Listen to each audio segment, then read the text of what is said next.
Zombie Apocalypse.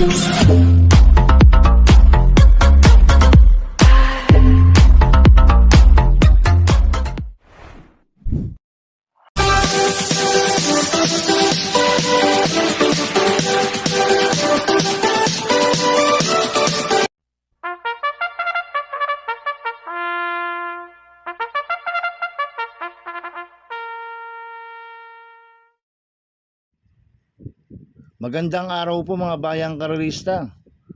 Ngayon po ay araw ng linggo, July 19, 2026. Karera po ng Philippine Jockey Club Padre Garcia, Batangas. Meron po tayong siyam na karera sa araw na ito. Nandito naman po yung lingkod, Drunken Master Wangbu aka Lotto Budoy, para magbigay ng giya at analysis sa inyo mga bayang karerista. Mga bayang karerista, start po ng karera rin ay 2 p.m. At meron po tayong mga stakes race dito, yung 2026 Field Racom 3rd leg 3-year-old locally bred stakes race, 2026 Field Racom 3rd leg hopeful stakes race, at 2026 Field Racom 3rd leg triple crown stakes race. Exciting race po yan mga bayang karerista. Abangan at panoorin po natin yan. Kaya bago po ako magsimula, magbigay ng giya at analysis, huwag pong kalimutan subscribe, like and share YouTube channel ko po. At syempre, huwag din pong kalimutan i-click notification bell ko para updated po kayo sa mga bagong video ko. Kaya mag-start na po ako sa pagbibigay ng giya at analysis. Race 1, first winner take all covers races 1 to 7. May 6 na kalok po tayo dito. Ang grupo 17 to 41 split. Ang distansya 1,400 meters. First choice ko po dito, numero 6, Lightning Bolt. Nagagabayan po ni Pabs Caballero. Nanalo po last run niya noong July 5. Nagtala po ng 1.29.2 sa 1,400 meters. Same rider, Pabs Caballero. Kaya malaki po panalo sa akin ito. Kaya siya po first choice ko. Second choice ko po, numero 2, Moderna. Nagagabayan po ni RJC Tabor. Last run po ni Moderna noong July 12. Pang-5 kila G's favorite. Nagtala po siya ng 1.30 sa 1,400 meters sa Metro Turf. Cambio inating ngayon, binigay na po kay RJC Tabor. Last time, Miles Pilapil po sumakay dito. Ito, tingin ko siya po magdadala ng unahan dito, si Moderna. At gamay po ni RJC Tabor to. Kaya pag napabayaan nila sa harapan to, pwede pong makatapos po ng karera to. Kaya sa akin, malaki rin po panalo sa akin ito. Kaya siya po second choice ko.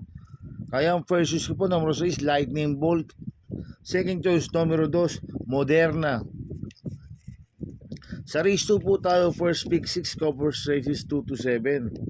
May 10 kalok po tayo dito, but 9 betting in option. Ito po yung 3rd leg 3-year-old locally bred stakes race. Sa distance 2,000 meters. Ito tingin ko anybody's race po to, itong race number 2 na to. Tingin ko lahat po to may panalo. Kaya ako, first choice ko po dito, numero 8, Animo Magnolia. Nagagabayan po ni JD Sarate. Last run po nito, June 21.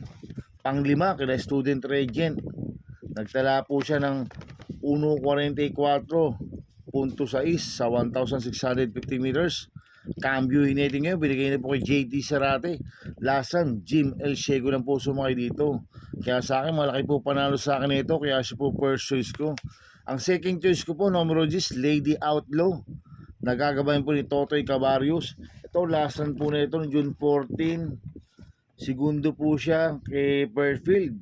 Sa Metro Turf, nagtala po ng 156.2 sa 1,800 meters. Kaya sa akin, malaki rin po panalo sa akin ito. Kaya siya po second choice ko. Maglalagay po ako ng third choice sa Pandialo, numero 5, Native Public. Nagagabay po ni Mark Alvarez. Last run po nito, June 19. Tercero ko na Dig Deep. Nagtala ng 1.13.6 sa 1,200 meters. Ngayon, cambio nito, binigay na po kay Mark Alvarez. Last run, JL Lazaro po sumakay dito. Kaya sa akin, siya po yung third choice ko na Pandiado. Kaya ang first choice ko po, numero 8, Animo Magnolia. Second choice, numero 10, Lady Outlaw. Third choice ko na Pandiado, numero 5, Native Public. Sa race 3 po tayo, second winner take all cover sa race 3 to 9. May 6 na kalok po tayo dito. Ito po yung third leg of full stakes race sa distance 2,000 meters. First choice ko po dito, numero 4, Black Eagle. Nagagabayan po ni Conrad Denson. Ito, last run po nito, tumakbo sa second leg ng Triple Crown noong June 14. Tercero ko na Gentle Dance, nagtala po ng 157.2 sa 1,800 meters. Ngayon, tatakbo po siya sa Hopeful Stakes Race. Si Black Eagle, kaya sa akin, malaki po panalo sa akin ito. Kaya siya po first choice ko. Ang second choice ko po, numero 3, Rapido. Nagkagabay po ni Pops Caballeo. Last run po nito, June 14. Segundo kay Balisong. Nagtala po ng 157.4 sa 1,800 liters. Cambio Hinete. Binigay na po kay Pops Caballeo. Lasan, JB Hernandez po sumakay dito. Kaya malaki rin po panalo sa akin ito. Kaya siya po second choice ko. Kaya ang first choice po, numero 4, Black Eagle. Second choice, numero 3, Rapido. Sa race 4 po tayo, second pick 6, cover race 4 to 9. May 12 kalok po tayo dito, but 10 betting in option. Ang grupo 57 to 70, ang distansya 1,650 meters. First choice ko po dito, numero 12, Longevity. Nagagabay po ng GL Seco Jr. Ito, last run po nito, June 28. Pang 8 ko la Sherbet Fountain. Sa Metro Turf, nagtala po ng 139.4 sa 1,600 meters. Cambio Hinete ngayon, binigay kay GL Seco Jr. Lasan, AR Villegas po sumakay dito. Ito, sanay na po sa mga bibigat na laban to, si Longevity. Lumalaban ka na Sherbet Fountain, Ace of Diamonds. Kumbaga, veterano na po dito yan, si Longevity. Kaya sa akin, malaki po panalo sa akin ito, kaya siya po first choice ko. Ang second choice ko po, numero 1, Sky Warrior. Nagagabay po ni CS Pare Jr. Ito, last run po nito, July 8. Segundo kay Anytime Anywhere. Sa Metro Turf, nagtala po ng 1.24.6 sa 1,400 meters. Gamay po ni CS Pare Jr. yan, si Sky Warrior. Kaya sa akin, may panalo po sa akin yan, kaya siya po second choice ko. Maglalagay po ko ng third choice sa Pandiado, numero 2, Cara Christie. Nagagabay po ni John Alvin Guse. Ito, nag-barrier trial ng July 1. Segundo kay Deep Down, nagtala ng 1.11.6 sa 1,200 meters. Cambio Hinete ngayon, binigay na po kay John Alvin Guse. Lasan ang nag-barrier po dyan, Peter Guse. Kaya sa akin siya po yung third choice ko na Pandiado. Kaya ang first choice ko po, numero 12, Longevity. Second choice, numero 1, Sky Warrior. Third choice ko na Pandiado, numero 2, Cara Christie. Sa race 5 po tayo, pick 5 event, races 5 to 9. May siyam na kalok po tayo dito, but 7 betting in option. Ito po yung third leg ng Triple Crown Stakes Race sa distance 2,000 meters. Ito, magandang laban ho ito, mga bayang karerista. Itong third leg ng Triple Crown. Dahil nung first leg ang nanalo si Isabel, second leg ang nanalo Gentle Dance. Ngayon kumbaga hindi sumali si Isabel ngayon sa third leg ng Triple Crown, kaya magandang laban ho ito. Kaya ako, ang first choice ko po dito, Copolente numero 1, Bermuda Triangle, nagagabay po ni John Paul Guse. 1A Everest, nagagabay po ni John Alvin Guse. Ito, nag-vicious barrier po si Bermuda Triangle ng June 24. Segundo kay Blue Thunder, naglalaro ng 1.20 sa 1,200 meters. Dahil nung last run niya, no, second leg ng Triple Crown, hindi po siya lumabas ng aparato. Ngayon, ibinalik po kay John Paul Guse. Maayos naman po yung vicious barrier niya, lumabas po ng aparato. Kaya sa akin, pag lumabas po ng aparato to, si Bermuda Triangle, malaki po panalo sa akin ito dahil ang kupang distansya sa kanya 2,000 meters. Ito naman si Everest, last run po na ito. Yun nga, tumakbo ng second leg ng Triple Crown. Noong June 14, segundo kay Gentle Dance. Nagtala ng 157 sa 1,800 meters. Kaya itong Copolente numero 1 na to, parehas po malaki panalo sa akin ito, kaya sila po first choice ko. Ang second choice ko po, numero 9, Go Santino Go. Nagagabay po ng JL Lazaro. Ito, mainam po yung barrier trial nito June 20. Nagtala po ng 145.4 sa 1,650 meters. Ang quartos po niya, 4 media, 25 media, 26, 25 media, 24 media po ang dating. 145.4 sa 1,650 meters ang preba ni Constantino Go ng barrier trial. Mainam po. Kaya sa akin, may panalo po sa akin to, kaya po second choice ko. Maglalagay po ako ng third choice sa Pandiado. Numero 3, Uberdam. Nagagabay po ng JT Sarate. Ito nag-business barrier noong June 19, mainam rin po. Nagtala ng 147.6 sa 1,650 meters. Ang quartos po niya, 4 media, 25 media, 27 media, 25 media, 24 media po ang dating ni Uberdam sa 1,650 meters, 147.6 po. At ang nag-barrier trial po niya, Valdilema, ngayon ang papatong, JT Sarate. Kaya sa akin siya po yung third choice ko na Pandeado. Ayaw versus ko po, opponent numero 1, Bermuda Triangle, 1A Everest. Second choice, numero 9, Go Santino Go. Third choice ko na Pandeado, numero 3, Uberdam. Sa race 6 po tayo, fake for event, race 6 to 9. May 6 na kalok po tayo dito. Ang grupo 42 to 50 split. Ang distansya 1,400 meters. First choice ko po dito numero 5, Money for Bipani.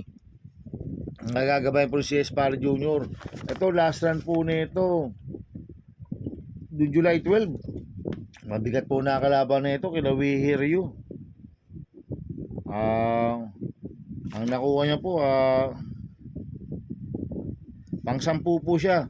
Kila We Hear You, nagtala ng 127.4 sa 1,400 meters sa Metro Turf. Itong kabayan na ito, pwedeng iuna, pwedeng isunod. Kaya malaki po panalo sa akin ito, kaya siya po first choice ko. Ang second choice ko po, numero 6, Melania. Nagagabay ni JB Hernandez. Last run po na ito, tumubo sa PJC noong June 20. Pang-apat kila Concrete Solution, nagtala ng 1.19 medyo sa 1,300 meters. Pero may BSM na 127 po yan sa 1.4 sa PJC, si Melania. Kaya sa akin, may panalo po sa akin to, kaya siya po second choice ko. Kaya ang first choice po, numero 5, Money for Bipani. Second choice, numero 6, Melania. Sa race 7 po tayo. May 7 kalok po tayo dito. Ito po yung New Philippine Jockeys Association benefit open industry sponsored benefit race. Sa distance 1,400 meters. First choice ko po dito, numero 7, Dixie Sky. Nagagabayan po ni Pamboy Ponce. Last lang po nito nung July 10. Tumakbo ko na Chocolate Thunder. Pang 10 siya kaya Chocolate Thunder. Nagtala ng 132 sa 1.4 sa Metro Turf. Pero may BSM na 129.8 po sa 1.4 yan, si Dixie Sky. Kaya malaki po panalo sa akin ito, kaya siya po first choice ko. Ang second choice ko po, numero 4, Anyo 96. Nagagabay po ni YL Bautista. Ito, last run po nito, June 28. Pampito ko na Color Blast. Nagtala ng 144.8 sa Amelia, sa Metro Turf. Pero may best time po siya na 128 sa 1.4 sa PJC. At cambio inete, binigay kay YL Bautista. Last ng CP Enson po sumakay dito. Kaya sa akin, may panalo po sa akin to, kaya po second choice ko. Kaya ang first choice ko po, numero 7, Dixie Sky. Second choice, numero 4, Anyo 96. Sa race 8 po tayo sa penultimate race. May 6 na kalok po tayo dito. Ito po yung condition race class 5 non-placers sa distance 1,400 meters. First choice ko po dito, numero 5, Clairvoyant. Nagagabay po ni Pops Caballeo. Last run po nito, June 21. Pang-apat kila Usdat Girl. Nagtala ng 124 sa 1,300 meters sa PJC. Pero may BSM na 128.8 po yan sa 1,400 meters si Clairvoyant.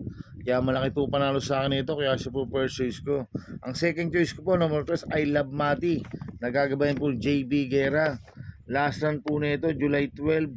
Pang-apat kila Yaba Dabador. Nagtala ng 131 sa 1,400 meters. Cambio inete ngayon, binigay na po kay JB Guerra. Lasan, J. Lasser po sumakay dito. May best time po siya na 129 sa 1,400 meters sa PJC. Kaya sa akin, malaki rin po panalo sa akin ito, kaya siya po second choice ko. Kaya ang first choice ko po, number 5, Clairvoyant. Second choice, number 3, I Love Mati. Sa race 9 po tayo sa last race. May siyam na kalok po tayo dito, but 8 betting in option.